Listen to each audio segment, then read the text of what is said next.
بسم اللہ الرحمن الرحیم۔ السلام علیکم ورحمۃ اللہ وبرکاتہ۔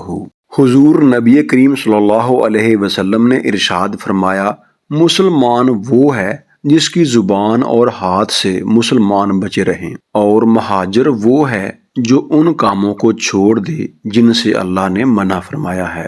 لوگوں نے پوچھا، یا رسول اللہ صلی اللہ علیہ وسلم، کون سا اسلام افضل ہے؟ تو نبی کریم صلی اللہ علیہ وسلم نے ارشاد فرمایا، وہ جس کے ماننے والے مسلمانوں کی زبان اور ہاتھ سے سارے مسلمان سلامتی میں رہیں۔ ایک دن ایک آدمی نے حضور صلی اللہ علیہ وسلم سے پوچھا کہ کون سا اسلام بہتر ہے؟ تو آپ صلی اللہ علیہ وسلم نے فرمایا کہ تم کھانا کھلاؤ، اور جس کو پہچانو اس کو بھی اور جس کو نہ پہچانو اس کو بھی، الغرض سب کو سلام کرو۔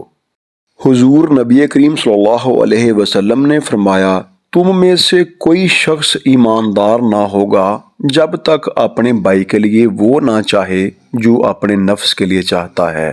بے شک رسول کریم صلی اللہ علیہ وسلم نے فرمایا، قسم ہے اس ذات کی جس کے ہاتھ میں میری جان ہے، تم میں سے کوئی بھی ایماندار نہ ہوگا جب تک کہ میں اس کے والد اور اس کی اولاد سے بھی زیادہ اس کا محبوب نہ بن جاؤں۔